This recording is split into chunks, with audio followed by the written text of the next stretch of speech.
Bueno, entonces comenzamos la mesa de las 14, no, perdón, de las 12. Bienvenidos, bienvenidas. Bueno, yo soy Cristina Posleman, voy a moderar esta mesa y los voy a presentar. Entonces, a medida que vayan presentando su propuesta, no sé quién quiere comenzar. Bueno, el orden que está aquí, vamos a seguir el orden que está aquí me apuntan. Bueno, entonces comenzamos con Ramón Chávez Risotto. Él es de la Facultad de Filosofía y Letras de la UNAM, es local, digamos, y su presentación se llama Foucault, Deleuze y Guattari, una problematización del espacio político. Bueno, es todo tuyo. Bueno, con micrófono se escucha hasta allá. ¿Sí se escucha bien? Sí, yo te paso de todas maneras el micrófono. Pues igual lo pueden grabar. Sí. Sobre todo por la grabación. Sí, por la grabación, ¿verdad?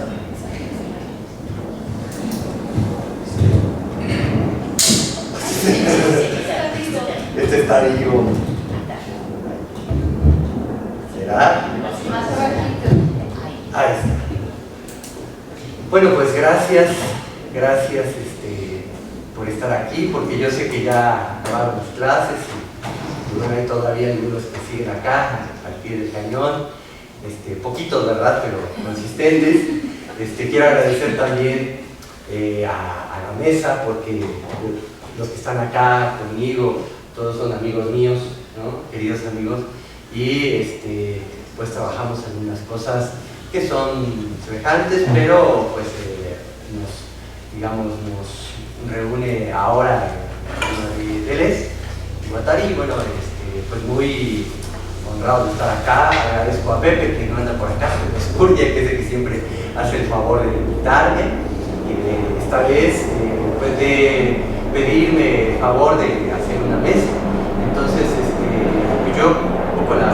yo traigo acá a continuación, pues es una reflexión que he estado haciendo en torno al espacio, ¿no?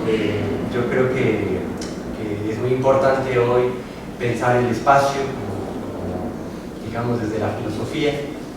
Entonces mi intención es hacer pues yo pensaba breve reflexión, no parece tan breve, pero ya sí, es que tampoco es tanto, lo que pasa es que estoy medio ciego, se me olvidaron los lentes, entonces está grande, ¿no? Pero no es tanto. Igual cualquier cosa, ahí Lola nota ahí de que me estoy excediendo, trataré de no leer tan rápido, pero no lo garantizo porque tengo que ver que avance un poco, ¿no? Pero bueno, traigo la ponencia, yo generalmente la voy comentando, creo que no comentaré tanto esta vez por eso, pero bueno, la voy leyendo y pues a ver qué les parece, ¿no? Entonces pues ya se ha dicho el título, ¿no? Es la problematización por el espacio político, el espacio público también, que es todo lo que a mí me interesa mucho de Foucault y que yo llegué pues a Deleuze y Guattari un poco también por eso. Entonces pues les leo, ¿no? A ver si puedo leer sin lentes, pero espero que sí. El espacio ha sustituido al tiempo como reflexión filosófica prioritaria. Efectivamente, aunque siempre apareció vinculada al tiempo, es ahora que se exploran sus poderes, que se reconocen su importancia en la construcción de la realidad. Tal desplazamiento de problemáticas es efecto de una urgencia contemporánea. Las condiciones de vida actuales, impuestas con toda su crudeza a la humanidad, son aquellas que han hecho relucir cuestiones que antes apenas eran abordadas. ¿Qué ocurre con el espacio para que resulte un objeto de análisis pertinente? El espacio, aunque quizá no se perciba, se encuentra tomado. Bardas se elevan para impedir la vista de una colonia a otra, colosales estructuras son edificadas sobre parques públicos, calles se cierran para prohibir la entrada a los ajenos, hoteles de lujo roban las playas para impedir el paso a los que no son sus huéspedes, se encarecen ciertos barrios para sacar de ellos a las personas pobres, etc. Estas estrategias dan cuenta de un ejercicio permanente de poder, son prácticas totalitarias y clasistas que se encuentran naturalizadas. Muchas gracias. Ante ese estado de cosas, y desde mediados del siglo pasado, inició un trabajo crítico en torno al espacio y el poder. Se ha elaborado desde diferentes ámbitos, ejemplos sobran. Se pueden encontrar en la visión urbanística de René Koolhaas, que se constituye como una denuncia a los espacios basura. También tiene otra que es los espacios genéricos, tiene dos textos muy interesantes.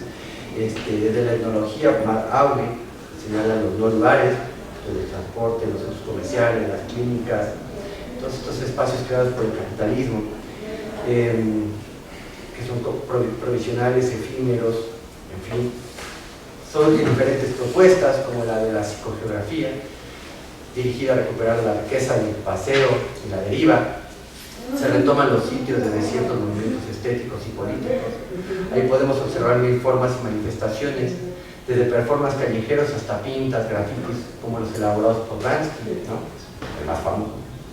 Abonando a esta discusión, es de interés de estas líneas trabajar aquellas elaboraciones que produjeron, sobre todo Foucault, Deleuze y Guattari, pues tales aportan elementos para reflexionar una conversión de los espacios tomados, problematizaciones necesarias para un mundo que no deja de ser sustraído por el capitalismo, el Estado, los dispositivos y hoy día también mucho por la biopolítica. Entonces, esos son espacios y dispositivos. Adentrarse a la obra de Foucault supone avanzar por lugares insospechados, cuarteles, prisiones, manicomios, espacios poco visitados por la filosofía más acostumbrada a las cátedras, las palestras, los jardines.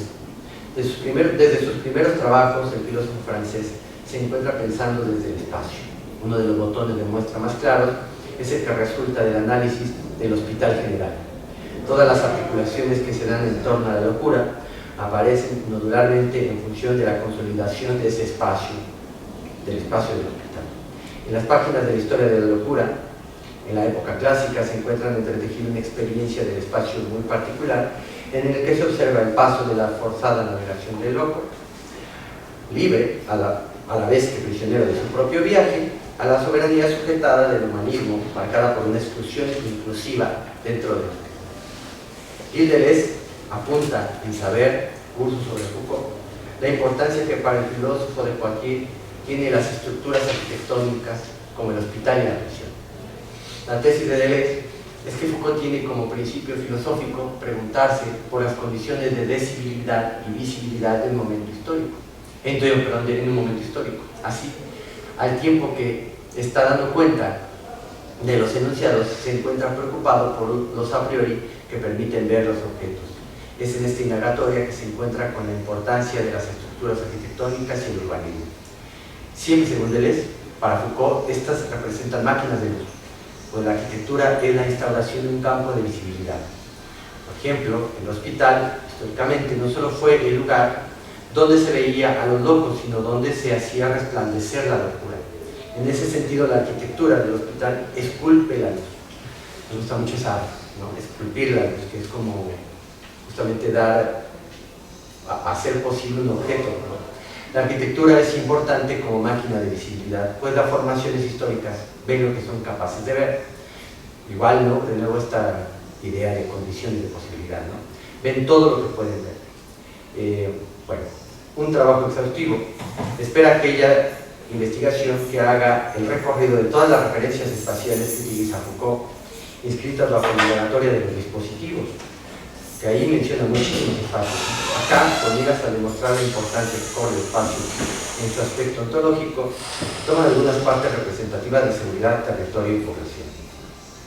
La gestión de espacios es determinante en ese texto, pues estos se engarzan con el problema más general de la gubernamentalidad. La gubernamentalidad representa para Foucault un concepto amplio que le permite entender el poder moderno. Busca superar con ese concepto, las limitaciones de ideas tradicionales de la ley, derecho. O sea, esas ideas ya no le permitían a Foucault pensar, entonces él crea o desarrolla esta idea de gubernamentalidad. La gubernamentalidad supone que el ejercicio del poder será menos en la guerra, o sea, como una estrategia violenta, o digamos jurídica, sino que sobre todo será en términos de gobierno, ¿no? Esta idea que es muy común de que estamos bajo un estado permanente de guerra, ¿no? Entonces la cuestión del espacio aflora desde las primeras páginas, pues invierte un sentido esquemático y general de la soberanía, la disciplina y la seguridad, dirigida respectivamente a los límites del territorio, al cuerpo de los individuos y al conjunto de una población. Señala Foucault que es necesario incluir la multiplicidad para entender a cabalidad esto. O sea, por ejemplo, los temas de la ciudadanía, todo esto que está cruzando el tema de los estados, ¿no?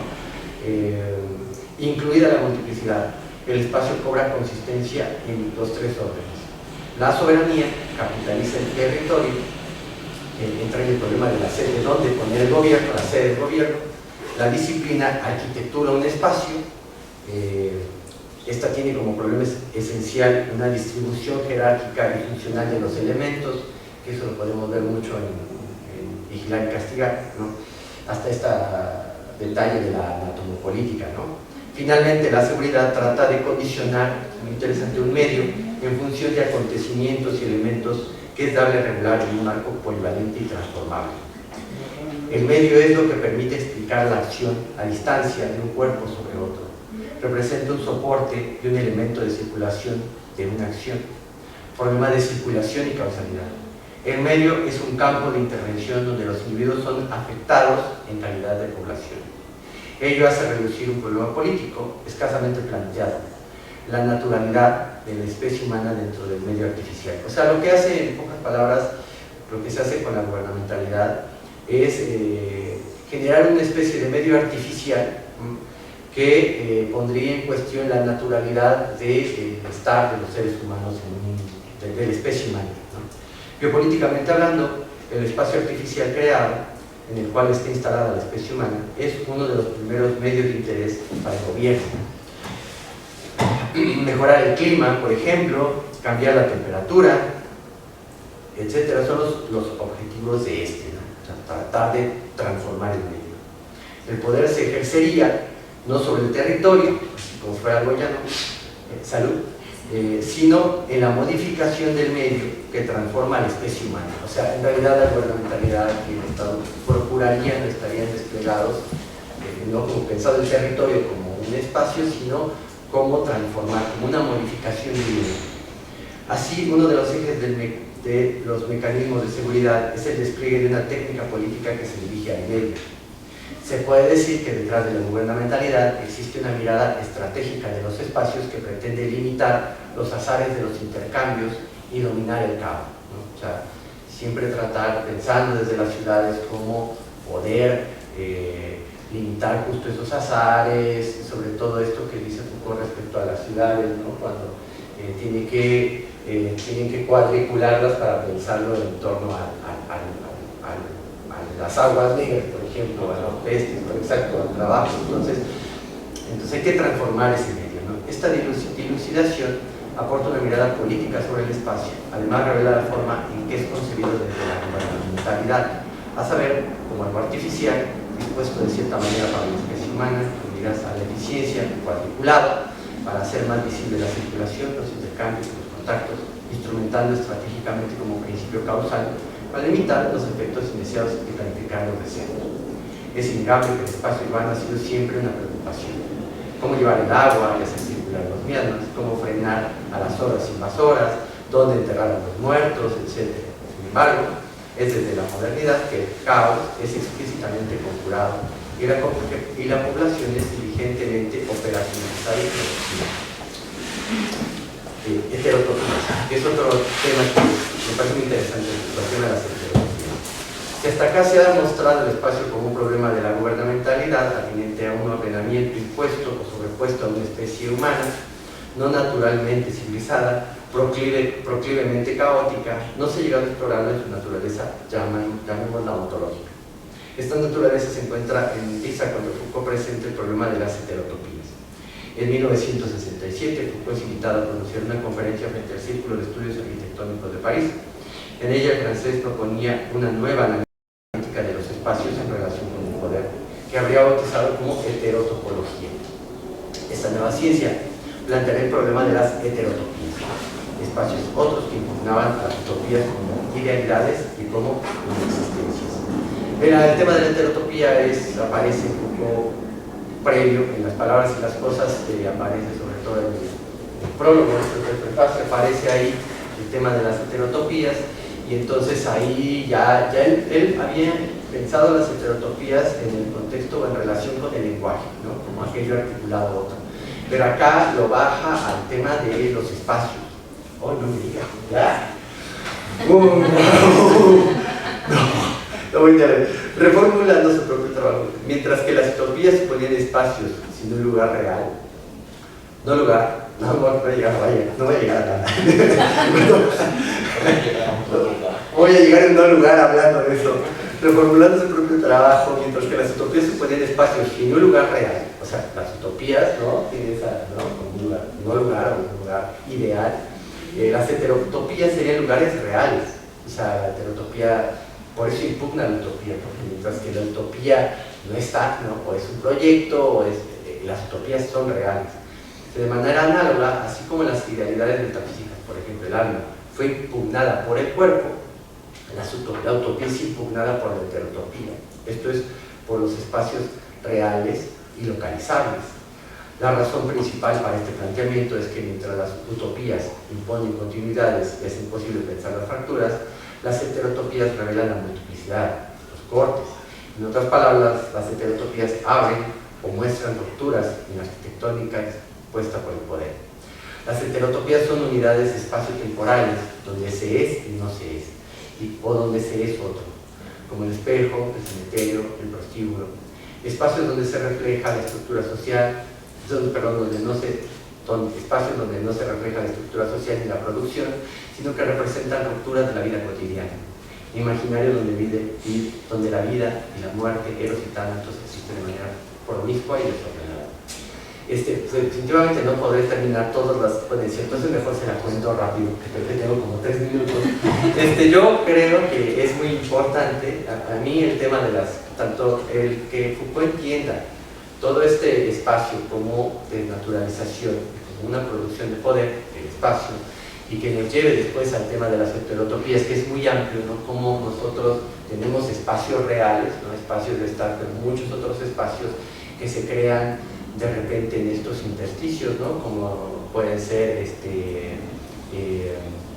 digamos, esto que él señala como, por ejemplo, él habla de los teatros, ¿no? Como un lugar donde se rompe estos espacios tradicionales. Habla de los teatros, de los espejos. Él, de hecho, en cuanto a la heterotopía, la expande en muchas formas, lo menciona, digamos que lo dice de muchas maneras, empleando un viejo lenguaje filosófico, pero todo esto lo utiliza Foucault para llegar al tema de la resistencia. O sea, la heterotopía es un lugar que hasta cierto punto pueden impugnar las utopías, pero que también pueden ser producidos, ¿no? O sea, la heterotopía, él habla mucho al final de un texto sobre cómo los niños producen heterotopías. O sea, una cama puede dejar de ser solo una cama para ser producido de otra manera por el niño que lo imagina y lo emplea de otra manera. De hecho, es una cosa que retoma Gamel en un texto que se llama El dispositivo. A mí me parece muy interesante porque la propuesta de Deleuze y Guattari, que de esto trata, ¿no? La propuesta de Deleuze y Guattari tiene varios textos que retoman esto, particularmente de Lorenzo y Lestriado, donde entre las cosas que están, plantea dos espacios, ¿no? El espacio liso y el espacio estriado, que están de alguna manera insuflándose mutuamente, pero una parte importante de este texto, de esos textos de Lorenzo y Lestriado, es que él también plantea la posibilidad de cómo vivir los espacios, cómo acabar con los espacios cuadriculados o estriados. Entonces él propone, por ejemplo, una vida nómada. La vida nómada es una vida que además se puede vivir mucho en las ciudades. Una vida nómada dentro de un espacio cuadriculado también es una resistencia a ese tipo de formas de espacio. Y con esta ya termino, perdón, porque yo ponía en la parte final unos... ¿Qué minutos? Bueno, me quedé un montón. Entonces, en este movimiento de los espacios lisos, yo les invito a leer ese texto porque creo que políticamente es muy, respecto al espacio, es muy importante. Hay muchas cosas que yo, por ejemplo, pensaba, ¿no? En cuanto a veces hasta cómo se piensa mucho ciertos ejemplos literarios, ¿no? A mí uno de los ejemplos que pensaba ahí es el de una novela, que no es una novela, es como una obra de teatro que se llama Novecento, pero que la película se llamó 1900, el pianista sobre el mar. Y es muy interesante esa novela porque yo creo que lo que ocurre ahí es que es un pianista que justamente tiene un problema con lo liso y lo estriado, ¿no? O sea, porque el tipo nunca puede bajar del barco. Él siente que el barco es como, nace en el barco, vive toda su vida en el barco, y cuando es muy famoso además, pero solo es famoso entre pianistas, todos quieren conocerlo, el inventor del jazz va a conocerlo al barco. Y en una parte muy bonita de esa, porque también hay una película con Tim Roth, en una parte quiere bajar del barco y se da cuenta que es inmenso, ¿no? Que es inmensa la ciudad. Y entonces dice, jamás podría yo tener lugar en una entidad como esta, en un espacio, yo lo pensaría, en un espacio estriado de esa manera, que es infinitamente estriado, ¿no? Yo creo que es muy importante políticamente pensar las dos propuestas, la de Foucault respecto a las heterotopías, y la de lo liso y lo estriado, y más bien la vida nómada, como formas de resistencia frente a lo que vivimos actualmente, digamos, la espacialidad de las formas políticas y capitalistas, ¿no? Yo traía muchísimo más, pero creo que ahora sí es ya acabó, ¿verdad? Lamento que debí ser más sintético, pero bueno, capaz que la discusión, ahí puedo alguna cosa más. Muchas gracias.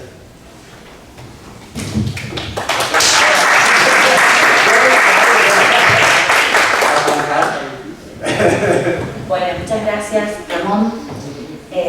Por supuesto, en el diálogo vas a poder expandir todo lo que quieras. Bueno, seguimos entonces con Maile Alejandra Zamora Echegoyen. Ella es de la Universidad Autónoma de México, de Xochimilco. Bueno, todo tuyo entonces el tiempo, Maile. Muchas gracias por el respeto del tiempo, Ramón. Gracias, escucharme. En realidad ha sido la UAM. ¿Pasar el micrófono? Sí. Me gusta realmente más hablar sin el micrófono. Según yo cambia un poco mi voz, paso así como de humano, de Bego Ardilla. Pero bueno, dicen que para la grabación. Ni modo. Voy a hacer una síntesis, espero. Sí, yo soy muy obsesiva en relación al tiempo, entonces espero no pasarme. Son reflexiones en relación a cómo pensar la axiomatización y la desterritorialización de Deleuze y Guattari en un escenario muy concreto que es el trabajo de los médicos en el hospital, que es un tema que yo vengo trabajando desde hace 9 años. ¡Qué horror! ¡Híjole! Ay, pensé que era menos, pero no. Acerca, bueno, hay una gama importante que he trabajado relacionado a lo médico, desde la institución clínica como un espacio diferente a lo que estaba planteando Ramón, que sería interesante discutirlo, que él conoce muy bien el texto. He trabajado sobre suicidio y en la tesis doctoral trabajé acerca de precarización y explotación del trabajo médico, que con la pandemia, pues digo, suena muy feo, pero me vino como anillo al dedo porque potenció y visibilizó cómo se han recrudecido las políticas neoliberales y estos procesos justamente de axiomatización que trabajé desde Deleuze y Guattari. Bueno, he trabajado como soy así toda fanática, groupie de estos dos, entonces ahorita en lo que voy a leer encontrarán, ¿no?, los deleuzianos como un lenguaje ahí común relacionado a los afectos, a las afecciones y a esta propuesta particularmente de la axiomatización. Habrá un momento en donde pararé este rollo y más bien les contaré el chisme, ¿no?, así como la carnita de lo que sucede en el hospital, que es generalmente lo que más les interesa, ¿no?, estos rollos teóricos. Pero bueno, tal y como mencionan Laval y Dardot, los sujetos no nos convertimos voluntaria o espontáneamente a la sociedad industrial y mercantil, sino que las relaciones sociales se han organizado de cierta forma y sus modos de subjetivación que se configuraron de acuerdo a ellas. A lo largo de diferentes investigaciones yo me he concentrado en ciertas instituciones que producen y organizan las relaciones sociales y los modos de subjetivación, en específico el trabajo y la clínica. Estas instituciones, en tanto formas sociales que producen subjetividad, producirán también experiencias, encuentros, preceptos, afectos que nos llevan a significar la realidad de cierta forma y de orientar los flujos de deseo social hacia ciertos lugares y horizontes. No obstante, estas instituciones se encuentran en un marco muy particular, el del capitalismo. Aunque parezca ocioso, es menester hacer esta puntuación debido a que el capitalismo obedece a ciertas lógicas que terminan en la producción de una subjetividad peculiar y que sostiene los propios mecanismos de explotación narrados, que voy a narrar. A diferencia de otras formas sociales, el capitalismo recompone tanto los sistemas de producción como los sistemas sociales en sus propias bases sobre lo que podríamos llamar su axiomática propia. Es decir, el capitalismo tiene la singularidad de fundarse sobre las relaciones sociales anteriores, pero transformándolas en una lógica diferente. De acuerdo con Deleuze y Guattari, el capitalismo sostiene dos atributos: la descodificación y la axiomatización. El primero, la descodificación generalizada, opera haciendo de sentido todos los elementos de la vida humana, las relaciones sociales, los vínculos, los discursos, los afectos, la acción social, etc. En el segundo atributo, el capitalismo busca axiomatizar los flujos bajo las lógicas de la acumulación de capital a través de la compra de la fuerza de trabajo. De este modo, el capitalismo descodifica y simultáneamente axiomatiza bajo la lógica de explotación. A partir de estas lógicas, Deleuze y Guattari plantean que el capitalismo produce un límite externo y uno interno, a saber, el límite externo, denominado como esquizofrenia, que por favor nunca se... Bueno, esta es un congreso deleuziano, entonces espero que todos estamos hablando y no de esta maldita patología horrorosa, ¿no?, que se refiere al umbral de descodificación de los flujos sociales. En contraposición, el límite interno, denominado como axiomática, busca y recupera sistemáticamente todos aquellos flujos que fueron descodificados por el mismo capitalismo, es decir, por el umbral de la descodificación o vaciamiento de todo sentido. Voy a leer una cita de un cuate, que por cierto estudió acá, licenciatura y maestría. El soporte del capitalismo es el encuentro de flujos que escapan de los propios códigos que dan nacimiento. De un lado, el trabajador desterritorializado, convertido en trabajador libre y desnudo, que tiene que vender su fuerza de trabajo. Del otro, el dinero, descodificado, convertido en capital y capaz de comprarla. De un lado, pues, una pura capacidad productiva, descodificada, una reserva de trabajo abstracto. Del otro, un puro flujo de riqueza virtual. Su conjunción da origen a una maquinaria que se desarrollará mediante la sustitución de los viejos códigos por una axiomática cuantitativa, regulada por el mercado. Paulatinamente, la producción comenzará a romper las barreras morales, jurídicas, políticas que le imponen tanto la máquina primitiva como la estatal, para después dar con ella la misma instancia que determine todas las esferas, ¿no? Mi cat se llama Jesús Schwaste, por cierto, saludos a Alemania. En ese sentido, su mejor atributo también resulta ser su punto débil. Dicho de otro modo, la descodificación tiene una afinidad liberadora de romper con los sentidos previos, implicación que para Deleuze y Guattari tiene un sentido libertario, revolucionario, que produce cambios, movimientos. Sin embargo, su propio límite interno regula y obtura sistemáticamente aquello que ya descodificó. Ahora bien, es señalar que ambos límites son mortíferos, y en esto sí me quiero concentrar porque luego pues en estos pensamientos deleuzianos suelen romantizar muchísimo los límites, olvidando la problemática y la tensión que está ahí. Por un lado, el límite interno se ha traducido en una tendencia a axiomatizar absolutamente todos los sentidos, todos los flujos sociales, los vínculos, en una lógica de acumulación de capital y por tanto de la explotación de los trabajadores, como sería el caso de la precarización del trabajo de todos nosotros. En el otro extremo, del polo del límite externo, el vaciamiento de sentido absoluto nos lleva a la fragmentación, a la muerte. En ese sentido, ambos límites están en constante tensión y están superpuestos, que en diferentes momentos de combustión social se tiran hacia uno de los límites, produciéndose efectos en la subjetividad. Por ejemplo, cuando se impone el límite interno, la tendencia a la axiomatización tiene efectos en las relaciones sociales, como el recrudecimiento de las políticas neoliberales, la flexibilización laboral, que llevado al extremo produce enfermedad y muerte, puede acabar con el cuerpo y con la psique, expolia al sujeto hasta que no quede nada. Sin obstar, este límite produce simultáneamente la descodificación de otras relaciones sociales o de las mismas, creando líneas de fuga, vínculos sociales que se escapan a la axiomatización a través de organizaciones sociales que buscan otras formas de vida, poner un freno al recrudecimiento de la explotación o buscar la contención de las políticas entrantes. la creación de políticas públicas que buscan regular la explotación o incluso crear nuevas formas de relacionarse, producir o imaginar.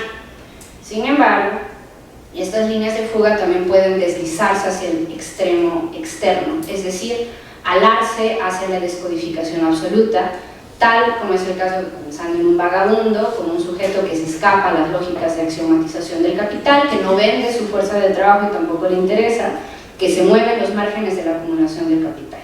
Empero, este límite en su extremo también lo hace letal, el sujeto se pone constantemente en riesgo, pensando en todas las problemáticas en las que puede estar en la calle, pues bueno, pueden pasar muchísimas cosas que están en el límite de la muerte. Es así que Deleuze y Guattari hacen hincapié en que ambos límites tienen implicaciones ético-políticas que de ningún modo son una mejor que la otra. Lo menciono y lo enfatizo porque hay ciertas interpretaciones del Anti-Edipo en donde se termina por romantizar a la esquizofrenia entendida como una forma revolucionaria, es decir, que ciertas dosis de descodificación nos permiten vivir, nos hacen relacionarnos de otra forma con el mundo, nos deja escapar por momentos de la axiomatización del capital y probablemente sea una de las múltiples vías para producir cambios. Sin embargo, no podemos dejar de lado que esto también puede conducirnos a un final fatal. Ahora sí, ya con esto, tengo más rollo, pero voy a aplicar la de Ramón, ¿no? Como que empezar a cortar. Pensando en el hospital, particularmente, yo hice un trabajo de campo de 5 meses en un hospital, el último hospital universitario que hay en Puebla, que es además un hospital que es parte de la Universidad Autónoma de la UAP, y en esos 5 meses estuve, así, imagínense, cualquier serie de médicos, multiplíquenla por 100, en todos los, así, de verdad, si piensan en Grey's Anatomy, sí, las relaciones eróticas sí son así, más 100. ¿Han visto Doctor House? Sí, también son así, mucho peor. Entonces, aquí lo que me gustaría resaltar es esta tensión justamente entre la axiomatización y la descodificación. En el caso de la axiomatización tiene que ver con condiciones de precarización del salario, un médico general, del IMSS, que esté basificado pero que no tenga necesariamente una adscripción de médico, sino que así como nos pasa a los académicos que luego nos contratan como técnicos o como cualquier otra cosa, devenimos cualquier otra cosa menos profesores, los médicos muchas veces terminan siendo contratados como técnicos y entonces su salario ronda más o menos entre unos 5,000 y unos 6,000 pesos mensuales. Además de eso, pues no tienen prestaciones o las prestaciones son sumamente limitadas. Hay un sistema de jornada laboral muy diferente al resto de nosotros. Ellos tienen que cubrir jornadas que se conocen como sistema ABC, en donde A es una jornada de 8 horas, la B el martes, ¿no? Vamos a suponer que empezamos el lunes, hoy lunes entró a las 7 de la mañana, salgo a las 3. Martes me toca B, entonces tengo que cumplir una guardia, que son 16 horas consecutivas, entonces me tengo que quedar en el hospital y pues ahí a veces puedo dormir, a veces no. Y C empieza en el momento en que terminó mi jornada de 16 horas, es decir, empieza en la madrugada del miércoles y de ahí me quedo hasta el miércoles de las 3 de la tarde. En algunos hospitales existe la opción de la D, ¿no? Que es el día de descanso, pero en la realidad esto no opera. ¿Por qué? Porque no hay personal.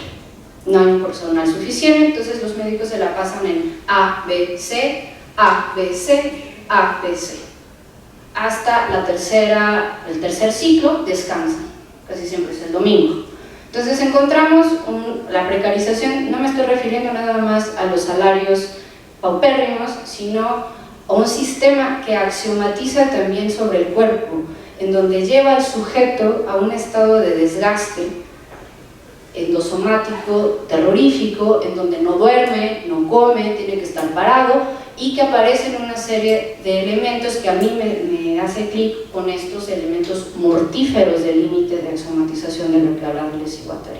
O sea, llevan al límite al sujeto al grado que en países como Japón, y esto no es precisamente nada más del trabajo médico, también es otro tipo de trabajos, caen muertos en el trabajo, que se llama karoshi, que significa la traducción muerte súbita, y que se da principalmente en los trabajos que son extenuantes y agotadores. Ahora, más allá de pensarlo en términos de una patología, ¿no? O de un diagnóstico, como como sería el karoshi, o podemos ahorita, aquí hay varios psicólogos, ¿no? Nos podemos poner aquí a aventar diagnósticos de todos los trastornos que han salido. En lugar de pensarlo bajo esa lógica, que también es una lógica de axiomatización, pensarlo en términos de cómo el capitalismo va ganando terrenos y entonces va codificándolo en este sentido y nos lleva entonces a asumir, en sentido de modo de subjetivación, pues que así es la chamba, que así es el trabajo. Y entonces asumimos que el trabajo es jodido y entonces, pues, como tienes que transportarte 2-3 horas a tu trabajo, esto solo aplica el contexto chilango, en provincia es otra cosa, pero no, es algo normal, ¿no? Tenemos que hacer estas grandes distancias y además llego a mi trabajo, me pagan una bicoca, ya 5 minutos, ya casi, ¿sí? Voy bien.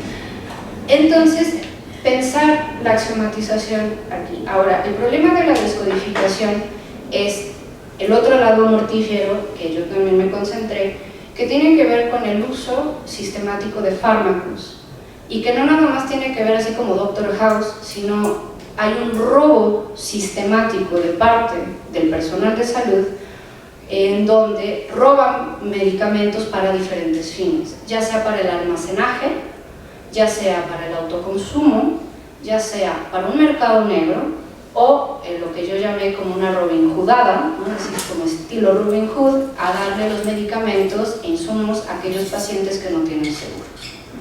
Para mí eso va en una lógica contrainstitucional y que hace como un guiño a la descodificación, que obviamente es muy complicado, pero que también tiene este otro límite mortífero. Y pensando en estas 4 dimensiones, no hay una de estas 4 dimensiones que no sea mortífera. En términos del consumo, pensando ahora en el suicidio del estudiante, y que no es el único, no es el primero, y que es algo constante en medicina, en medicina y en psicología están los índices más altos de suicidio en el mundo, pero también en el robo de medicamentos, o sea, lo que implica el mercado negro, lo que puede implicar que los cachen, que los agarren, y hay todo un sistema de mercado negro que se conecta con muchas otras rutas, en donde entonces ahí volvemos con la tensión, en donde se cruza la axiomatización, porque tiene que ver con la compra-venta y con el maldito dinero, pero también tiene que ver con las condiciones de posibilidad que se están gestando, que estamos construyendo como sociedad, y que al final redunda en una forma, un modo de subjetivizarnos en donde asumimos que esto es lo normal. Y ya, lo dejo ahí dramatísimo para el chisme de después.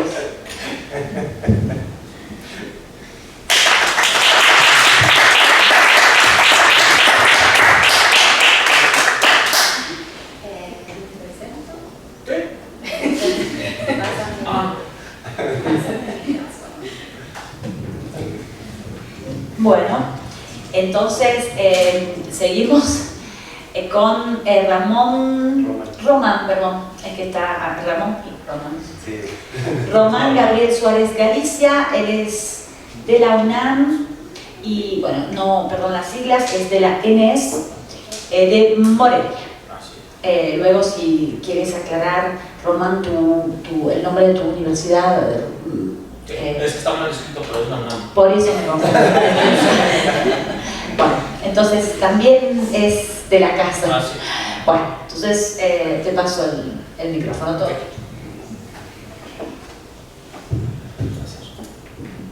Hola, ¿qué tal? Bueno, yo voy a hablar de otra cosa, algo no tan político, no, al menos no en este breve escrito. Mi trabajo tiene que ver más bien con la manera en que Deleuze ofrece herramientas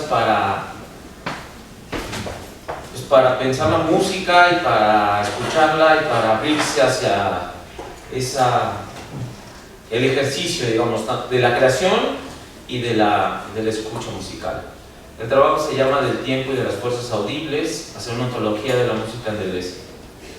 Tiene un epígrafe de Pascal Quignard que dice así, dice: para Nemi no era la letra de una partitura ni el espíritu de una obra lo que debía interpretarse. Había que exhumar la fuerza del compositor. Exhumar no era repetir. Exhumar es destruir. El arte siempre destruye. El arqueólogo, cuando excava pozos, tumbas, etcétera, disloca inevitablemente lo que expone a la luz. Esto está en un libro de Quiñá que se llama Vida Secreta. Y este es ya mi texto. Dice: en un breve trabajo leído por Deleuze en el 78, reflexiona sobre el tiempo musical y para ello introduce dos maneras de entender el tiempo: tiempo no pulsado y tiempo pulsado. Un poco espacio espiral, espacio liso, ¿no? El primero, o sea, el tiempo no pulsado, es el tiempo, el segundo, el tiempo pulsado, es el tiempo de Cronos. Es el tiempo que fija al medir, es un tiempo que establece contornos y delimita sujetos. El tiempo no pulsado es el tiempo de Aion, tiempo del acontecimiento que está mucho más cerca de la duración bersoniana, que se distingue del tiempo que puede ser comprendido y medido por su relación con el espacio, ¿no? Que también tiene relación con lo que has dicho. O sea, no sé si estaría tan de acuerdo con lo que dijiste acerca del espacio y que se sustituye a la reflexión sobre el tiempo como tal, pero más bien se multiplica esa relación, ¿no? O sea, se hace compleja, ¿no? Bersón pone ahí un punto para pensar. El tiempo pulsado es, en música, el que expresan los metrónomos en cada golpe y que se transforma en un espacio visible en las partituras, en un espacio mesurable, divisible y objetivo que el músico debe interpretar y sacar de su rigidez para dar vida a una pieza. Por el contrario, el tiempo no pulsado tiene algunas características propias. La primera es que no es mesurable. Es, dice Deleuze, un tiempo flotante liberado de la medida, ya sea regular o irregular. Más que de un tiempo que avanza, se trata de un tiempo que dura. Está ahí, flotante, como dice él, sin transcurrir, sin un antes y un después, que por carencia de una medida que lo organice es capaz de tolerar y contener, dice Deleuze, una multiplicidad de duraciones heterócronas, que también otra vez, ¿no? La heterotropía, lo otro, lo diferente, que a falta de un pulso común no coinciden necesariamente entre sí, sino que se relacionan por elementos que tienen su origen al interior de ellas mismas y que ya no se relacionan entre sí entonces por un elemento externo unificante. Otra característica de este tiempo no pulsado se desprende de su poder de individuación, es decir, de su capacidad de dotar de una forma a cierta materia o a un sujeto. En música esto se refiere a la búsqueda de un tema que otorgue a una composición una identidad reconocible. Desde el punto de vista del tiempo no pulsado, los procedimientos para la individuación o configuración de un tema no pueden ser ya tradicionales. La manera de organizar el sonido ya no es temática sino paisajística, y esa difuminación del sujeto o del tema musical implica la creación de otros personajes musicales que ya no se definen por una identidad melódica, sino que son personajes rítmicos. Es decir, en esta, digamos, Deleuze está hablando de esta forma de tiempo, de este tiempo musical no pulsado, pensando no obviamente en la música que él mismo llama clásica tradicional, sino la música pues, más contemporánea, ¿no? Que estaba en boga en su tiempo. De hecho, este texto al que estoy haciendo alusión, pues lo leyó él invitado por Pierre Boulez, ¿no? Entonces, está hablando de la música de estos compositores, sobre todo de la segunda mitad del siglo XX en Europa, que se dieron, entre otras cosas, pues a la experimentación muy abierta de métodos, de formas, de materiales sonoros, incorporaban el ruido, incorporaban el azar, etc., ¿no? Entonces, esto que dice acerca del tema, pues obviamente es marcar una diferencia, o implica marcar una diferencia entre cómo se construye la música previa a estos compositores y cómo eso se transforma y adquiere otra dinámica totalmente en la música ya de la segunda mitad del siglo XX sobre todo. Entonces tenemos tiempo pulsado con dos características hasta ahora, ¿no? Su capacidad de individuación, la segunda, la primera es esta capacidad de ser flotante que había dicho, y hay una tercera que es que el tiempo pulsado no tendría una manera diferente de entender la relación entre forma y materia en música, ¿no? Tradicionalmente dar forma o informar es otorgar a un material sonoro bruto o simple, digamos, otorgarle una forma que le dé identidad e inteligibilidad. No obstante, cuando se trata del tiempo no pulsado, no puede haber tal proceso de información, ya que el tiempo no pulsado no puede ser pauta de orden, sino de ausencia de ese orden. En ese sentido, se trata del descubrimiento de un material sonoro que se despoja de la forma en tanto imposición externa y que pronto encuentra en el desarrollo de sí mismo, es decir, de sus propias características, las pautas de su propio transcurrir y de su propia creatividad. Es decir, en este sentido, para Deleuze, el tiempo no pulsado es más un proceso de desinformación del material sonoro, es decir, de carencia, de que no se le impone un orden externo, sino que, lo voy a decir de una forma un poco rara, hay que escuchar al propio material sonoro para entender cuál es su propia dinámica temporal, digamos, ¿no? Esto llevado a la música nos coloca en el terreno de lo que normalmente se entiende por forma o estructura musical. Ya lo leí, perdón. Finalmente, dirá Deleuze, en música se trata de elaborar un material sonoro para hacer audibles fuerzas que no lo son por sí mismas. En música ya no se trata, dice él, de un oído absoluto, sino de un oído imposible que puede posarse sobre alguien, sobrevenir rápidamente a alguien, ¿no? Así dice él. La cuestión aquí, y esto es una pregunta que yo me hago, es preguntarse de qué fuerzas se trata y cómo es que devienen audibles, o sea, de qué fuerzas es que la música hace captura para que devengan audibles y cómo lo logra, ¿no? El propio Deleuze responde un poco mencionando algunos ejemplos. Él dice que la duración, el tiempo, la intensidad, silencios, que no son cosas sonoras por sí mismas, la música las permite que se hagan sonoras, ¿no? Entonces, yo en lo siguiente trataré de mostrar cómo es que la música de John Cage avanza en esa dirección de hacer audibles fuerzas que por sí mismas no lo son, ¿no? Y la primera que voy a tratar, o voy a mostrar, pues es la del silencio. John Cage elaboró, de hecho, escribió un libro que se llama Silencio y pensó mucho sobre el silencio y escribió cosas, experimentó con él. Y bueno, leo lo que hizo, ¿no? Dice, en una entrevista publicada en 1988, Cage cuenta su experiencia en la cámara anecoica de la Universidad de Harvard. Unos años antes, Cage fue a la Universidad de Harvard en busca de experimentar el silencio absoluto al interior de una cámara anecoica. Entró en ella y a pesar de que la cámara funcionaba perfectamente, que son estas cámaras en las que no puede haber ruido, ¿no? Él logró escuchar dos sonidos estando adentro, uno muy agudo y otro grave. Al salir le comentó al ingeniero a cargo y este le confirmó que ambos sonidos correspondían a su sistema nervioso y a su sistema circulatorio respectivamente. Cage exclama en esta entrevista entonces que el silencio no existe, ¿no? Así literal, dice, el silencio no existe. Tal afirmación contrasta de manera frontal con una de las obras más famosas compuestas por el propio Cage en el 52, que es 4:33, 4 minutos 33 segundos. Tal obra consta de un silencio continuo que se extiende por 4 minutos y 33 segundos. Aunque hay versión para piano y otra para orquesta, ningún instrumento emite sonido alguno desde que inicia hasta que termina. Los instrumentos, los instrumentistas, el compositor y el público mismo están ahí para ser testigos de algo que si no se produce de manera artificial no es audible, es decir, el silencio. Si hacemos caso a la afirmación de Cage acerca de la inexistencia del silencio, tendremos que admitir que este solo es posible como un artificio que tiene lugar al interior de la música.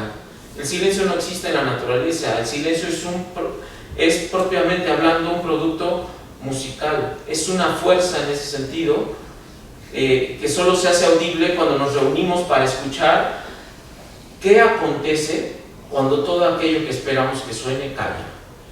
Claro es que se trata, como dice Deleuze en otro texto a propósito de otras cosas, de un silencio imposible y ya no absoluto, en el sentido de que estamos en presencia de un silencio poblado que, aunque es producido, es informe. Otro ejemplo es el del tiempo. ¿Cómo que es?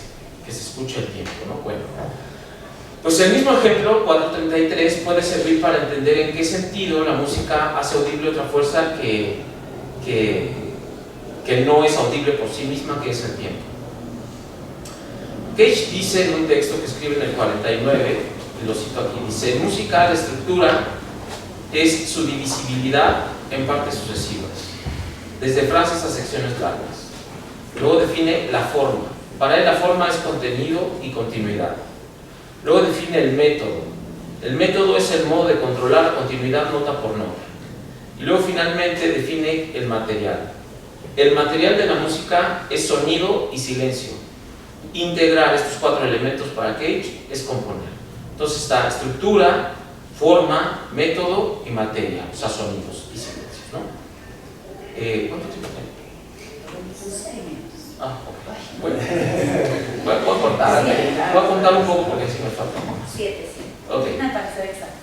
Ok, entonces, bueno, Cage tiene estos cuatro elementos que son los que componen o participan en toda obra y le dan, y hacen que eso que se produce ahí sea música y no sea otra cosa, ¿no? Le dan el ser, dice él en una entrevista. Y él se pregunta, a propósito de estos 4 elementos, en una conferencia que da para defender a Satie de calumnias que siempre se estaban haciendo en contra de él, qué es la música, ¿no? Y qué conviene modificar en música y qué no conviene modificar en música. Es decir, ¿dónde está la frontera de aquello que se puede llamar música y aquello que ya no lo es, ¿no? Y utiliza estos 4 elementos para decir, bueno, lo que es la música necesariamente tiene que tener estas 4 partes, ¿no? Forma, estructura, método y material, o sea, materia. Y para definir la música propiamente y para decidir en qué cosas sí se puede hacer modificaciones sin que se afecte la música como tal, pues comienza a preguntarse por la naturaleza de cada una de estas cosas, ¿no? Y empieza a preguntarse también si conviene o no transformarlas. Y él dice que de esos 4 elementos todos pueden ser transformados sin problema, menos la estructura. Y dice, porque si se transforma la estructura o si se deshace la estructura de aquello que se llama música, pues es tan, digamos, tan obvio que se deshace como decir que hay un humano que no tiene estructura humana, ¿no? O que hay un perro que no tiene estructura de perro, ¿no? Entonces, la estructura es básicamente lo que separa la música de lo que no lo es. Entonces queda ahí una parte de la respuesta. La otra parte de la respuesta para saber qué es música es indagar de qué está hecha, ¿no? Y él dice que la música pues principalmente está hecha de sonido y silencio, y que habría entonces que estudiar o analizar de qué se compone el sonido y de qué se compone el silencio y en qué coinciden o en qué no, para saber qué está en el fondo de eso. Y entonces dice, bueno, el sonido básicamente pues tiene 4 componentes también: el volumen, o sea, todo sonido pues suena alto o bajo; la altura, la afinación y la duración. Y su par contrario, el silencio, pues no tiene ni volumen, ni altura, ni afinación, pero sí tiene duración. O sea, el silencio sí puede durar. En ese sentido, me parece a Cage que haciendo este análisis, que no es una cuestión, que es muy interesante esto, o sea, no se trata de una cuestión estética impuesta desde afuera, o sea, no es como que en nuestra cultura le decimos que es música. A ver, vamos a preguntarle a las personas y de ahí definimos. No, él dice que si la música se hace con sonido, el propio sonido y silencio, el propio sonido y el silencio nos tienen que decir qué es. O sea, son los elementos propios que conforman el arte, lo que hay que estudiar hasta su, digamos, hacer el análisis puntual para entender, para dar respuesta a esa pregunta. Y entonces se encuentra que entre sonido y silencio, la única cosa que coincide es la duración. Y en ese sentido es que la música es entonces eminentemente tiempo y no otra cosa, ¿no? ¿Qué quiere decir esto? Bueno, ya teniendo como esta explicación de por qué la música es eminentemente tiempo, nos podemos dar cuenta de entonces por qué esta obra de John Cage, que se llama 433, pues realmente es una obra que hace audibles todas esas fuerzas y las ejemplifica claramente. O sea, voy a leer esa parte al final para ir cerrando. Dice, para Cage, pues, la música no se define solo por el conjunto de expresiones musicales que tienen lugar en cierto punto de la historia, sino gracias a un criterio que define lo que la música es en su esencia última e independientemente de las prácticas culturales de un momento histórico determinado. Para dar un valor trascendental a dicho criterio es necesario extraerlo de la música misma, de lo que ella es en última instancia, y dado que la música se define como una continuidad de sonidos, entonces dicho criterio debe emanar de lo que el sonido es y no de otra cosa, ¿no? Ya explicamos que se trata del tiempo. La música es ante todo y fundamentalmente duración del sonido y del silencio, es decir, es tiempo. Finalmente, si la duración es el elemento que comparten silencio y sonido, y por ello es lo que define a la música en su esencia última, habrá entonces que decir que la fuerza que se hace audible en la música es la duración. De ahí que 433 no lleva por título silencio o algo alusivo al silencio, sino una medida temporal que indica el inicio de un proceso de pérdida de la forma. 433 ya no admite el tiempo pulsado como principio de organización. La obra no se ejecuta, ni podría hacerlo, en presencia de un metrónomo, sino en presencia de un cronómetro que es el único testigo de su forma provisional. O sea, esa obra cuando se ejecuta, pues no hay metrónomo para ir marcando el pulso, sino que se pone un reloj. Se abre un reloj, se activa, o un cronómetro, y entonces se esperan los 4 minutos y 33 segundos y ahí se acaba la obra. 433 nos exige también otra escucha, una que logre obviar la presencia del reloj y su tic-tac y que nos lleve fuera de él, hacia el encuentro con las fuerzas sonoras a las que se abre el oído cuando está frente a esa mezcla de tiempo, ruido, sonido y silencio que es el mundo. Listo, gracias.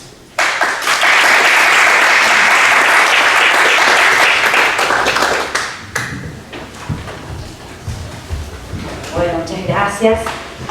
Entonces, vamos a pasar a la última de las exposiciones de esta mesa.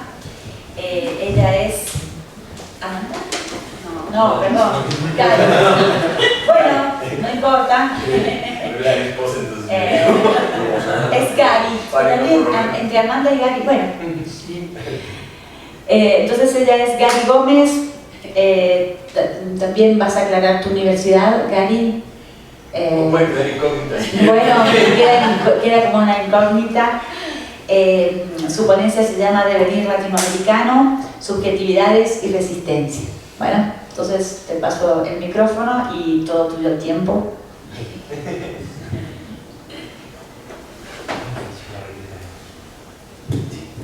Muy bien, muchas gracias. Pues muy contento de estar aquí con todas estas personas que deseaba conocer, ¿no? Ya de forma presencial. Y pues bueno, más allá de leer un texto que tengo un poco preparado y las citas, me gustaría, digamos que lanzar unos dados al azar, ¿no? Y tener, sí, como en un camino, unas paradas planeadas, pero dejar que un poco haya como unas conexiones rizomáticas en esta interpretación, ¿no? La propuesta que planteo es esta idea de un devenir latinoamericano, explicaré por qué, y también esas cuestiones de las subjetividades de resistencia, un poco de la mano de Rossi Braidotti, ¿no? Rossi Braidotti tiene como esta lectura o esta aplicación de Deleuze y de Spinoza, en la cual está partiendo de dos puntos, de elementos que para mí son importantes para plantear o pensar el presente, ¿no? Una es la cuestión post-antropocéntrica y post-humanista. Parece que en el presente todo es bastante post, pero bueno, tiene como un sentido al poder leerlo, ¿no? Y por lo menos a mí también me genera como una cuestión de interpelar a estos autores, ¿no? Tenemos, por ejemplo, creo que textos de repente fundamentales para pensar el presente y de repente estos autores, ¿no? Que así han sido llamados, ¿no? Postestructuralistas o por algunos postmodernos, muchas veces hasta de una manera como negativa, ¿no? Cuando alguien dice postmoderno parece que me dice, no, yo no quiero ser eso, pues bueno, creo que tiene un sentido y hay textos que lo pueden fundamentar, como en este caso me encanta la exposición de Foucault para entrar, digamos, al College de France, ¿no? Con esta cuestión del orden del discurso, pues bueno, innegablemente la filosofía está relacionada con este orden de un pensamiento occidental. Entonces de repente uno lee esto y también, como latinoamericano, por lo menos yo me pregunto, ¿dónde quedo yo? De verdad, ¿no? O sea, en esta historia parece que no, o sea, parece que soy un segundo, un otro, una persona que puede jugar a hacer filosofía, puede medio intentar, pero cuando lleguen a las universidades europeas, de verdad, van a decir así como que, simplemente, ¿no? No voy a mencionar la universidad, pero es una estancia muy bonita en la cual yo creo que todos admiramos, todos hemos leído egresados de ahí, pero la cuestión muy interesante, aunque estudiaba como cuestiones, panoramas de este lado del mundo, siempre incluso invitaba a directores, ¿no? Mexicanos por ahí, regadas, no sé si les guste, no sé si no les guste, pero hay como una morbosidad y siempre es como esto, ¿no? Como esta idea de, Latinoamérica, sí, de repente llegaba alguien a exponer, ¿no? Hay moralismo, y hay moralismo narco, ¿no? O sea, realmente hay una morbosidad sobre esta parte del mundo más que una toma en serio, ¿no? Diría yo. Y entonces, ¿qué es lo que planteo? Que bueno, devenir siempre es este fluir para llegar a, ¿no? Entonces pareciera que si lo planteamos desde ese punto, desde ese momento, pues siempre estamos en este devenir menor al ser latinoamericano. Después vamos a contrastar esto porque, bueno, Benedetti también me plantea la idea de una subjetividad nómada, ¿no? Pero creo que es importante salir o tomar esta primera parada para llegar al final del camino, ¿no? Entonces siempre estamos en flujo y siempre estamos bajo un estándar occidental. Benedetti pues retoma mucho el feminismo y ahí también está la idea del hombre heterosexual, de cierta clase, blanco, etcétera, etcétera, ¿no? Para mí lo importante aquí sería también la idea de, bueno, aunque uno sea hombre, heterosexual, etcétera, etcétera, también sería latinoamericano, por lo tanto ahí sería en un poco menos de estas figuras que estamos, o estas formas, ¿no? que estamos viendo. Entonces, pues lo que plantearía para esta tarde sería que desacralizáramos un poco eso y entrábamos como en un juego, como lo plantea Agamben, ¿no? En esta idea también del dispositivo. Vamos a intentar que sea como un serpientes y escaleras, ojalá haya más escaleras que serpientes, ¿no? Entonces, ¿qué pasa? Pues bueno, hay una serie de cartografías, ¿no? La metodología que plantea Benedetti es esta, ¿no? Una serie de límites difusos en la cuales, pues bueno, también hablar de algo latinoamericano puede ser problemático porque es tantos territorios en tantas condiciones que se puede perder en una multiplicidad excesivamente grande, ¿no? Pero, por lo menos Benedetti dice, hay que situarnos y desde este situarnos podemos entonces plantear unas nuevas subjetividades, ¿no? Como lo veremos, o como incluso hay textos muy importantes, muy agradables para mí, como toda esta cuestión, por ejemplo, de los cursos de Deleuze sobre Foucault, ¿no? El curso número 3, que también es sobre el problema de la desubjetivación y de cómo podemos doblegar la fuerza, ¿no? Esa fuerza que podemos ver incluso también en Benedetti como un impedimento, como potencia, o como un potencial también, ¿no? Perdón, potestas y potencia, ¿no? Entonces esta cuestión entra en un juego, ¿no? En una dimensión como en la Foucaultiana, digamos, de este poder que no se tiene como tal, ¿no? Sino que por el contrario siempre está en una constante dinámica, ¿no? Esta cuestión podría ser entonces donde planteamos un poco la idea de la subjetividad nómade de Benedetti, ¿no? ¿Por qué? Porque, bueno, si bien estamos totalmente ubicados geográficamente, podríamos aplicar un poco estos conceptos de Deleuze, ¿no? Por ejemplo, ¿sería posible desterritorializarnos en este momento histórico en el cual pareciera que también el espacio geográfico es cada vez más absorbido por el espacio virtual y también pareciera que es mucho más importante el ahora que el aquí? O sea, pudiéramos, digamos, salir un poco de esto.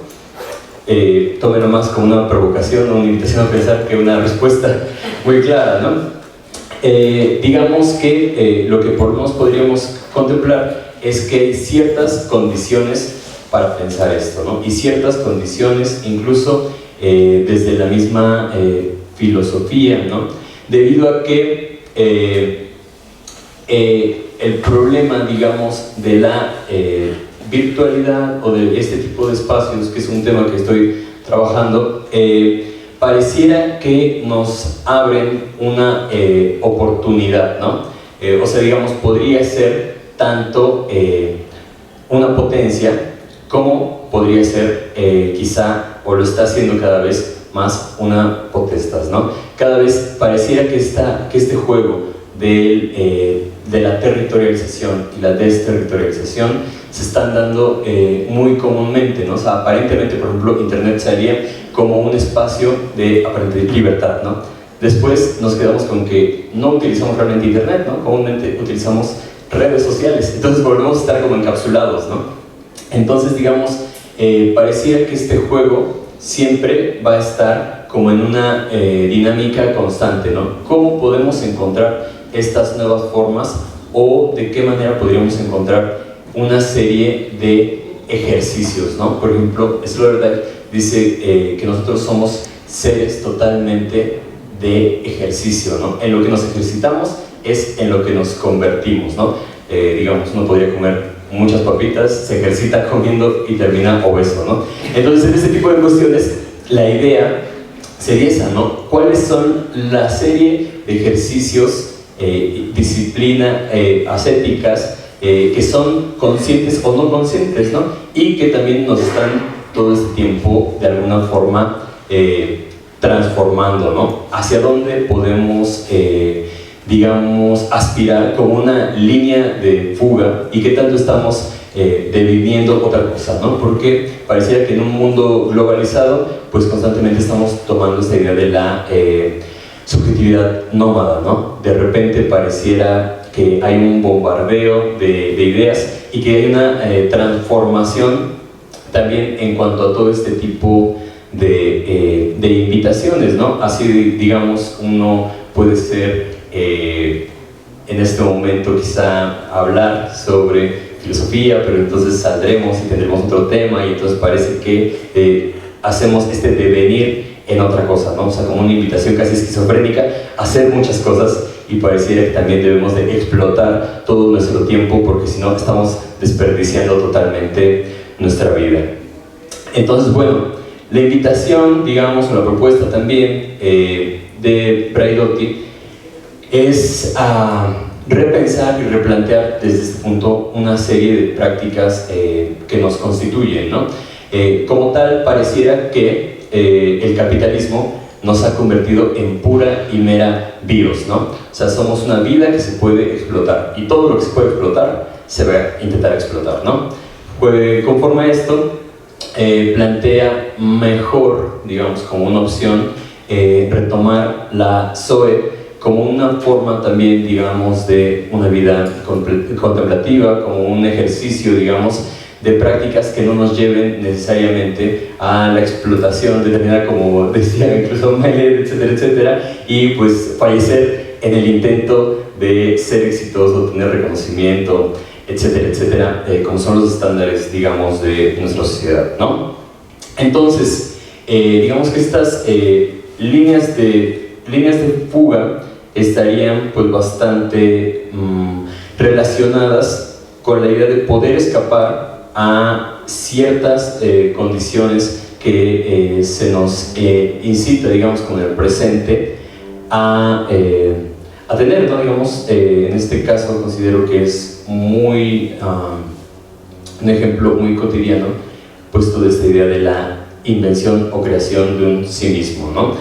Considero que esto podemos incluso encontrar algunos rastreos desde Heidegger e incluso este texto de la época de la imagen del mundo, ¿no? Donde Heidegger encuentra como un problema de la modernidad, pues tanto el capitalismo como la idea de poder o intentar analizar todo bajo el esquema de la ciencia, ¿no? Que termina viendo o reduciendo todo a este bios y totalmente olvidando como todo esta zoe, ¿no?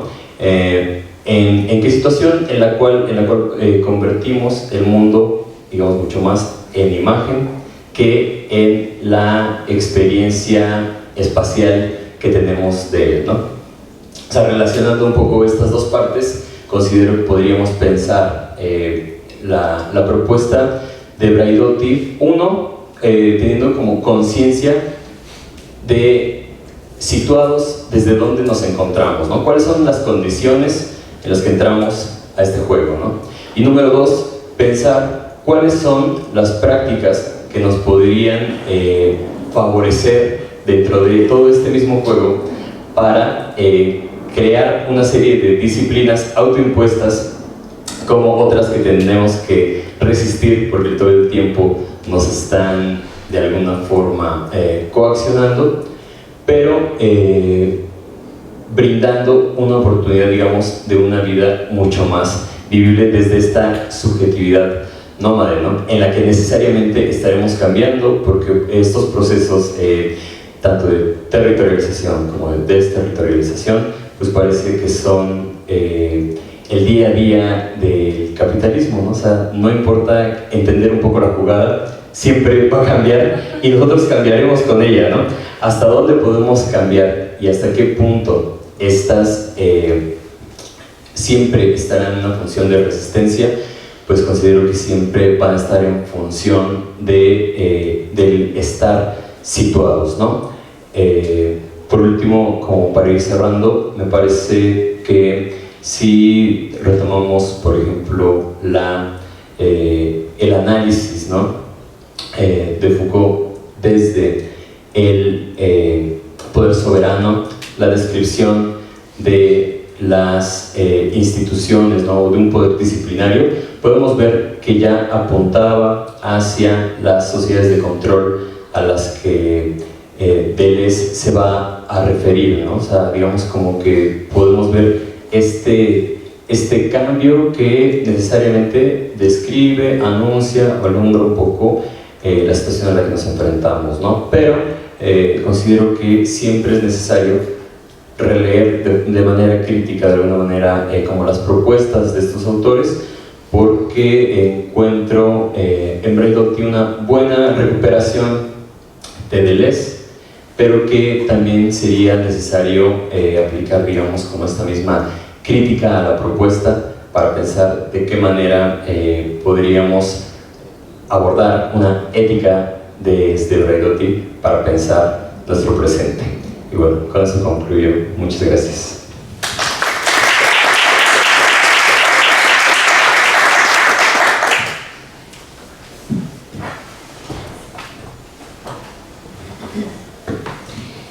Bueno, entonces vamos a, después de estas magníficas presentaciones, donde, bueno, Ramón nos invita, ¿no?, a trabajar este desplazamiento de la episteme del tiempo y espacio, su articulación política y en autores como Foucault, Deleuze y Guattari. Y la presentación de Manuel, quien nos ha dado unas claves para detectar el funcionamiento de la axiomática en el trabajo médico, muy interesante también. El trabajo de Román, quien, bueno, hace una articulación entre la teoría del tiempo en Deleuze y me gustó mucho también la articulación que haces con digamos, en uno de los compositores, que es John Cage. Particularmente me toca mucho porque amo a John Cage con toda mi vida, con todo mi corazón. Y bueno, y la presentación de Gary, de Gary, quien, bueno, también nos hace una invitación muy sugestiva a repensar desde dónde estamos pensando, valga la redundancia, para así justamente asumir estas prácticas que él propone pensarlas a partir de Rossi Brandiotti de otra manera, ¿no? Bueno, entonces vamos a comenzar el espacio de preguntas. Ah, perfecto. Bueno, ahí Patricia, muchas gracias.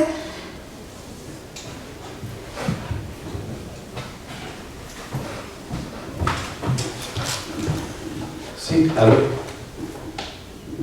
Bien, se escucha, ¿cierto? Sí. Gracias por las presentaciones de la mesa. Quería hacer una pregunta focalizada justamente en la ontología musical de Deleuze. Así que, evidentemente, en Deleuze respecto hay un reparto al evaluar la cuestión de la música en Deleuze entre tiempo pulsado y no pulsado. El mismo Deleuze, en algunos pasajes del Meseta, hace una observación respecto a que habría que tratar de relativizar de alguna manera, lo digo así muy simple, relativizar ese reparto, justamente en la medida en que si nosotros tratamos de pensar, por así decir, el tiempo en estado puro, el tiempo flotante, en el sentido de Pierre Boulez, se nos hace muy difícil justamente pensar una serie de elementos que están implicados en el análisis de la música y de lo sonoro en general también. Entonces quisiera preguntarte un poco cómo ves tú eso en el caso de la obra de John Cage, cómo se hace cómo se compone un cierto mixto que justamente tendría que hacer que el tiempo flotante, el tiempo no pulsado en términos musicales, de alguna manera tenga que coquetear de forma permanente y sistemática incluso con el tiempo de la medida, con el tiempo mensurado. Esa es la pregunta en términos generales.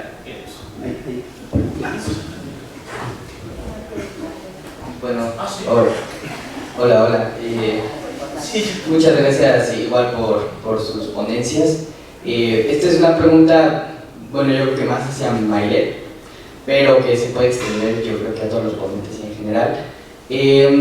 Es sobre este conflicto que resulta justamente de esa romantización del antiedipo, donde uno se encuentra con eso, ¿no? Con que la propuesta revolucionaria termina siendo esa tendencia hacia el límite exterior, que sería el cuerpo sin órganos totalmente decodificado, esquizofrenia total. Y por otro lado, lo que retiene al capitalismo de llegar allá, que sería esto que llaman el aparato de antiproducción, en donde entraría todo lo que tiene que ver con lo estatal, las instituciones y la subjetividad edípica misma, ¿no? En tu trabajo pensaba en esta cuestión como de, por un lado, la moderación de la crueldad neoliberal, de esa voracidad que lleva a este esquema de trabajo donde, no me acuerdo qué término el japonés que usabas, pero karoshi, que lleva karoshi, puede ser refrenado por medio justamente del aparato de antiproducción. Pero por otro pensaba, tal vez desde la perspectiva romántica antiedípica, en la aceleración, ¿no? en esa otra tendencia que puede llevar a terminar de romper el sistema, que bueno, el aceleracionismo, el Nick Land y todo eso resulta muy, muy complicado y muy conflictivo, pero pues quería preguntar un poco cómo se puede resolver esa tensión, si es más apelando a la antiproducción o por otra línea de fuga.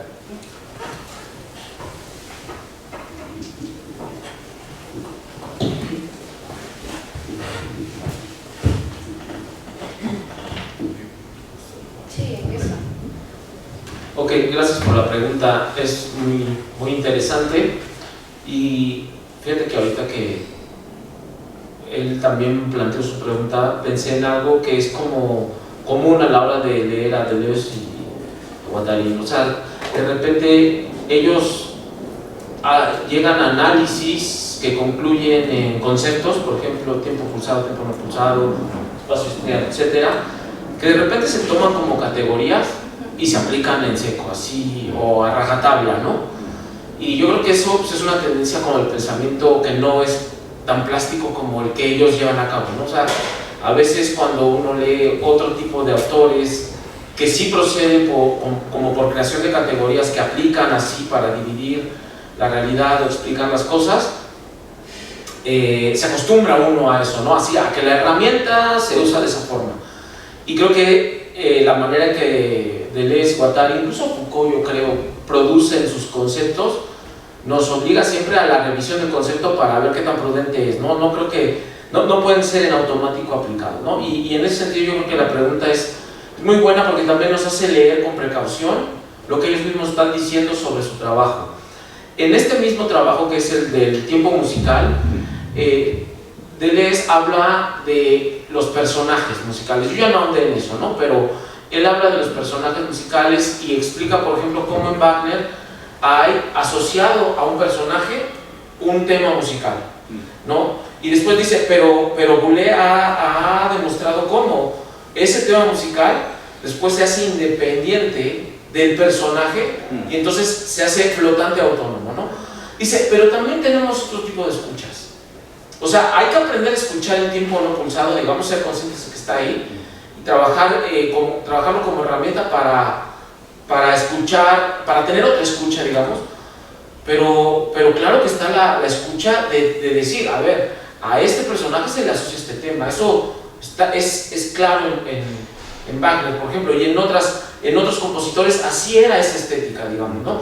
Entonces él mismo previene, creo que con ese guiño, que es muy sutil, pero está bien puesto, digamos, previene de este uso o este abuso, digamos, de decir, la música se divide en dos, los que proceden por tiempo pulsado, los que no, y tú de cuáles eres, y es más, están hasta peleados, ¿no? No, yo creo que él dice, nosotros no estamos peleados con esa otra escucha, está ahí, fue producto de una historia, de un momento histórico, pero ya estamos en la segunda parte del siglo XX, principios del siglo XX incluso, atendiendo a otra estética, ¿no?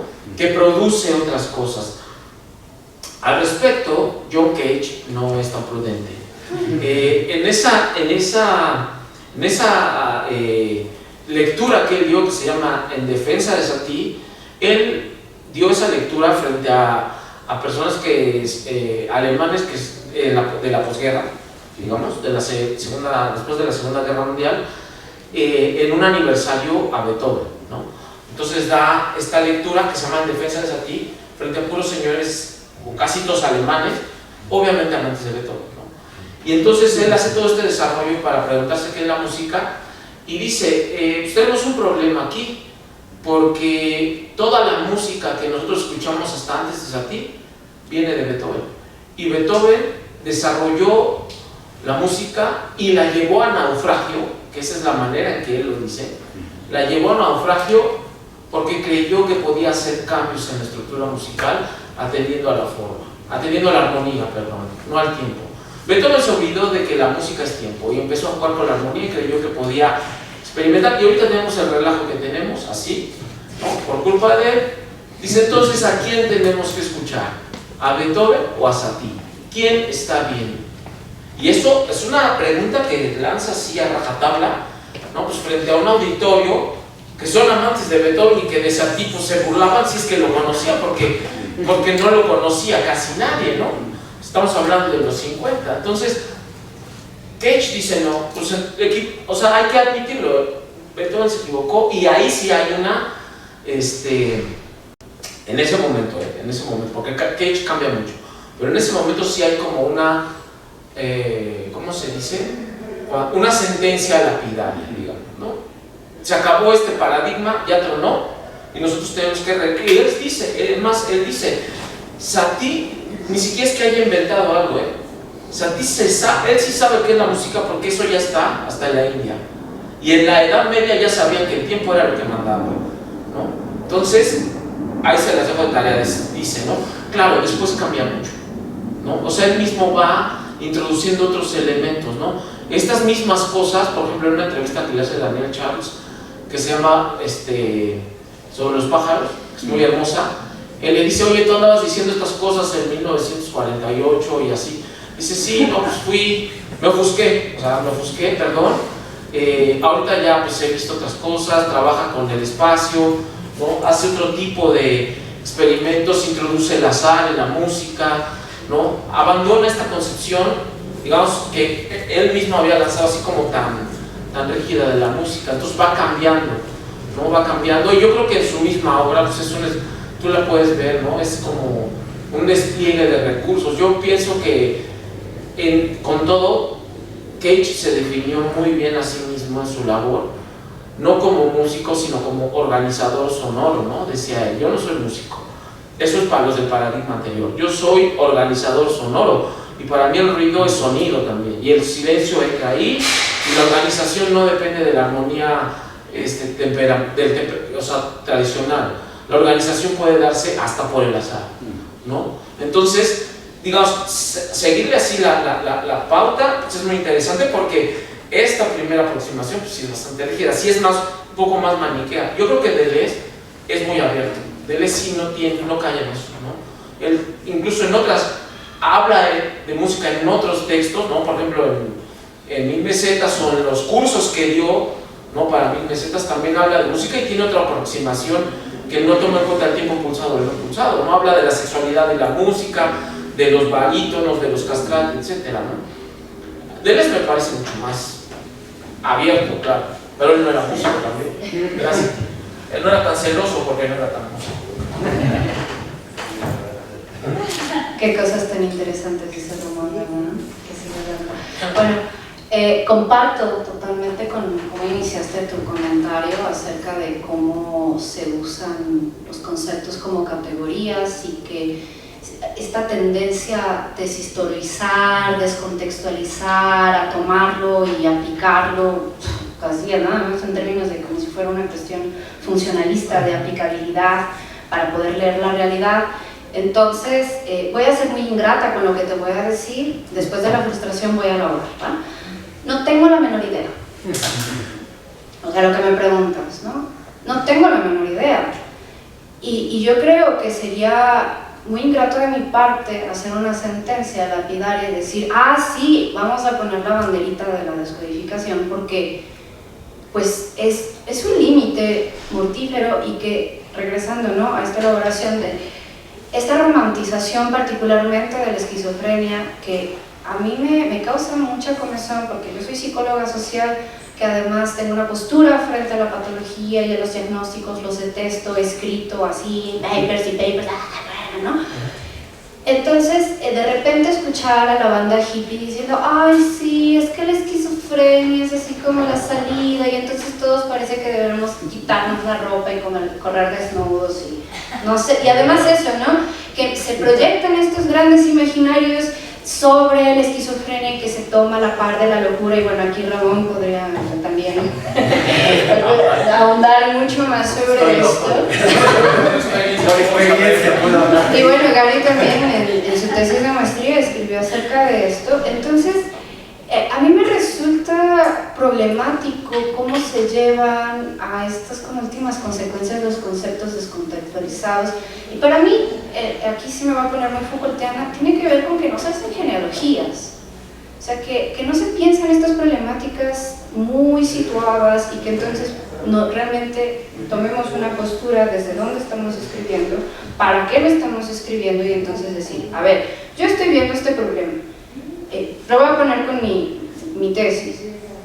Yo no sabía cómo llamarlo a aquello que los médicos me estaban constantemente narrando a través de su experiencia, que se sentían mal, básicamente. O sea, que había un malestar que los llevaba a puntos en donde tenían que tomar fármacos para olvidar lo que estaba sucediendo, tomar fármacos para no sentir el dolor del cuerpo por estas jornadas extenuantes, por un lado problematizarse porque los amigos se están suicidando, pero por el otro lado, híjole, es que eso de repente parecería que es una opción.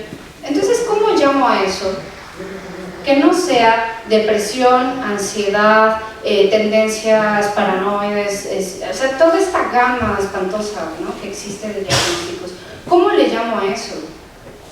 Porque eso también se podría leer como una línea de fuga, pero ojo, hay que entonces hacer una genealogía, y entonces lo que yo hice es un camino muy extenuante que Ramón y Gary les pueden identificar mucho, que se lo han soplado a lo largo de esos años, de los 9 que llevo así, los 2, que espanto, de cómo nombrar algo cómo construir, y que me gusta mucho un término que utiliza un psicoanalista que se llama Julián, de la alusión, o sea, de cómo tejer y construir el concepto alrededor de la experiencia, sin nombrar así como sentenciosamente, sí es esto. ¿Por qué? Porque si no lo identificas, y entonces tiene el riesgo de convertirse en un diagnóstico o en cualquier otra cosa.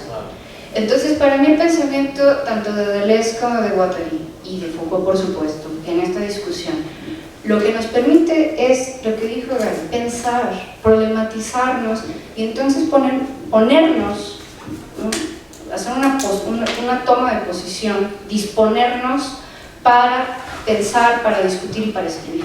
Entonces, por eso no tengo idea, o sea, no sé qué límite sea. Pues claro, el capitalismo te va a decir, pues mira, para donde te muevas va a haber un límite que va a axiomatizar, y para donde se vaya esa axiotización también va a haber una línea de fuga. Yo creo que a mí, al menos, lo que así me encanta es la tensión, ese vaivén que constantemente se está jalando hacia un lado o hacia el otro, y que al final es eso, está deviniendo y es móvil. Bueno, vamos a tener que ir terminando. Solamente una última pregunta para sumarla a lo que va a responder Gary ahora. Adelante. Me gustó mucho eso que dijiste, o que en el fondo lo organicé de esa manera, que a partir de la ascética uno siempre deviene otra cosa. O sea, la ascética está en el fondo para deshabituarnos. Y en esa medida también sería importante remarcar que la ascética obviamente no remite a un yo, ¿cierto? Sino a esa posibilidad de agenciarse de otro modo. O sea, siempre va a ser ese yo otro muy camboteano, ¿no? Y eso conecta mucho con lo que hemos estado conversando en el camp la semana pasada. Entonces volvió el problema de la necesidad de pensar en este afán pragmático, ¿cierto? De un pensamiento que transforma, un pensamiento que se realiza. Pensarlo, digo, en relación con disciplinas, con crear cierta disciplina, con proponer una ascética en el sentido largo. Ahora, lo que no me queda muy claro es a propósito de la utilización de los términos zoe-bios, que también, así como pasa con los pares micro-macropolíticos, no sé, espacio liso, espacio creado, suele pensarse separados. Entonces, porque en Aristóteles no lo están finalmente. O sea, ahí es muy importante ahí la referencia de Aristóteles,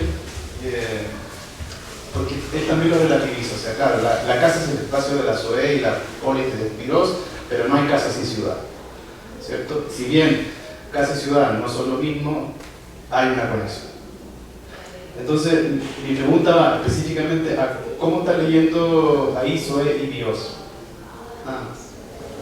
Ok, creo que incluso con lo que iba a contestar, siento que ahí hay como una cierta relación, porque digamos que al pensar, digamos, esta ascética como fuera de un yo, siento que podríamos hacer varios rastreos con relación también con la otra parte, digamos, y que están muy cercanos en la problemática de Deleuze Guattari con el psicoanálisis y con la cuestión del yo. Incluso podríamos rastrear, yo considero, hasta Fichte, el idealismo alemán, y de ahí una serie de condiciones que dieron un suelo para que Freud instaurara esta idea como pensarlo como una cuestión de naturalidad, ¿no? Entonces yo siento que un poco relacionando todo un poquito con la pregunta anterior, lo más interesante me parece en Foucault o Deleuze es cómo muestran que estas cuestiones son invenciones, ¿no? O sea, digamos, cómo la enfermedad mental es una invención, cómo se termina entonces adorando la esquizofrenia. O sea, es una cuestión también, digamos, cuando pareciera que entonces Deleuze intenta sacar una línea de fuga y entonces parece que entonces encontramos una respuesta, y cuando encontramos una respuesta ya estamos en un problema, ¿no? Porque siento que aquí está como la raíz también, el rastreo sería como muy nietzscheano, hay que seguir al maestro haciendo cosas distintas a las que propone, ¿no? Entonces creo que ese es como, podría ser el verdadero problema de leer a un autor como Deleuze, ¿no? Sentir que de repente llegamos a una respuesta concreta, como en esta vía, como en esta relación que quiero hacer con la cuestión anterior, ¿no? Siento que ahí es donde llegamos como a encapsular las cosas. Y concretamente ya a esta parte, digamos, como salir de esta cuestión, considero que es pues el problema de la subjetividad que viene desde esta cuestión que para el siglo XX también fue muy importante como la idea de identidad, ¿no? O sea, digamos, hasta qué punto terminamos convenciéndonos de que somos eso que decimos que somos, ¿no? Creo que en la idea del devenir nos puede brindar un horizonte donde nos demos cuenta de que no hay un somos, sino formas de ser que en algún momento adoptamos, ¿no? Y considero que ahí también tanto Deleuze en la lógica del sentido y regreso a los estoicos, Foucault también con las últimas etapas de la historia de la sexualidad, Sloterdijk con toda la revisión que hace de las prácticas ascéticas, pues nos muestran también, digamos, como esta idea de alguna forma segunda naturaleza que se está buscando incluso desde la religión, ¿no? O desde la asceta que se aparta, después desde las comunidades monásticas, etcétera, etcétera, ¿no? Entonces considero que aquí, digamos, en breve es como la radicalización de decir el capitalismo tomó el virus para poder para poder tomarlo, ¿no? Para quitarle toda la cuestión digamos como humana y poder convertirla en un casi valor de cambio, y por otra parte la SOE parecería como esta otra parte como totalmente contemplativa, etc. Creo que esos problemas en la ética siempre van a estar, ¿no? Porque como en Aristóteles la idea es cuál es el punto medio, ¿no? No sé si pero creo que es esa cuestión como si nosotros vemos pues escuelas estoicas, helénicas, etcétera, etcétera, encontraríamos como esto, ¿no? Como una apariencia como entre casi manuales, como cuestiones, pero que no pueden ser aplicadas al pie de la letra, ¿no? Sino que constantemente tenemos que aplicarlas de manera individual en situaciones totalmente particulares. Por lo menos es lo que yo he pensado y reflexionado hasta este momento, ¿no? Quiero trabajarlo y es lo que estoy trabajando en la tesis de doctorado, un poco por la parte de Sloterdijk, pero creo que podría trabajar mucho mejor también porque me hace pensar otras cosas con lo que me has comentado, ¿no?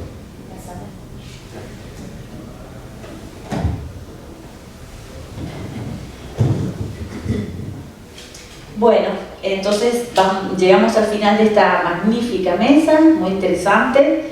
Muchas gracias Ramón, Maylet, Román y Gary. Y bueno, resalto que se ha notado mucho la conversación que tienen entre ustedes, que es un trabajo que se alimenta recíprocamente, mutuamente. Bueno, entonces muchas gracias y aquí damos por terminada esta mesa del lunes a las 12 en este congreso. Muchas gracias.